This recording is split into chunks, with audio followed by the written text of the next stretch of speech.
పరిశుద్ధ నామమునకు మహిమ కలుగును గాక. దేవుడు ఇచ్చిన మరో నూతన తరుణాన్ని బట్టి దేవునికి వందనాలు.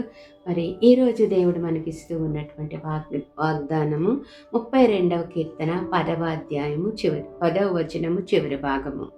ఇలాగున వ్రాయబడి ఉంది, యెహోవా యందు నమ్మిక ఉంచు వానిని కృప ఆవరించుచున్నది.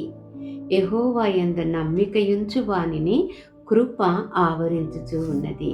ఈ కృప ఎవరిని ఆవరిస్తూ ఉంది అంటే యెహోవా యందు నమ్మిక ఉంచు వారికి మాత్రమే, అందరికీ కాదు. యెహోవా యందు నువ్వు నమ్మిక ఉంచినట్లయితే కృప నిన్ను ఆవరిస్తుంది. ఆవరించడం అంటే మనకు బాగా తెలుసు, తల నుంచి క్రింద వరకు మనల్ని చుట్టూ కమ్మేస్తుంది అనమాట. అట్లాంటి కృప దేవుడు మనకిస్తూ ఉన్నాడు. మరి వాక్యంలో మనం చూసినట్లయితే ఆవరించుచున్నది అనేది ప్రజెంట్ ప్రోగ్రెసివ్, ఇది కంటిన్యూస్గా ఎప్పటికీ జరిగేటటువంటి కార్యం అనమాట. అందుకనే ఆయన కృప నిరంతరం ఉండును అని వ్రాయబడి ఉంది కదా.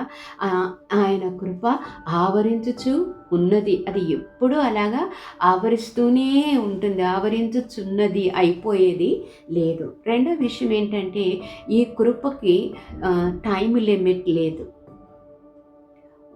పరిస్థితుల వలన ఇది లిమిట్ చేయబడదు.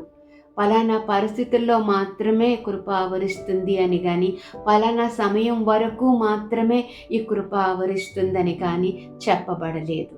ఇది అన్ని వేళలా, అన్ని పరిస్థితులలో, అన్ని స్థితిగతులలో మనలను ఆవరించి ఉండేటటువంటి కృప. 31వ కీర్తన 23వ వచనంలో చూసినట్లయితే, యెహోవా విశ్వాసులను కాపాడును.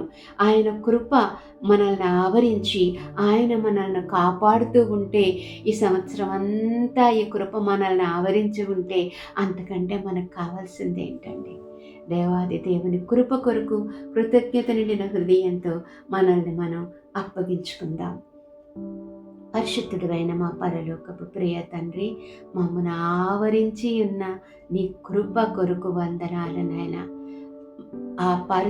ఆ కృపను ప్రభా, ఆ ఆవరించడాన్ని మా పరిస్థితులు కానీ, మా సమయాలు కానీ, మా తప్పులు కానీ ఏది కూడా ఆపలేదు అని ప్రభా, ఏది కూడా లిమిట్ చేయలేదు అని ప్రభా, నీవు బయలుపరిచినందుకు నీకు వందనాలు.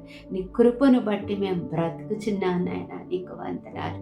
ఈ కృప మా మీద నిత్యం ఉండునుగాక. యేసు నామములో అడుగుతున్నాం తండ్రి, ఆమేన్.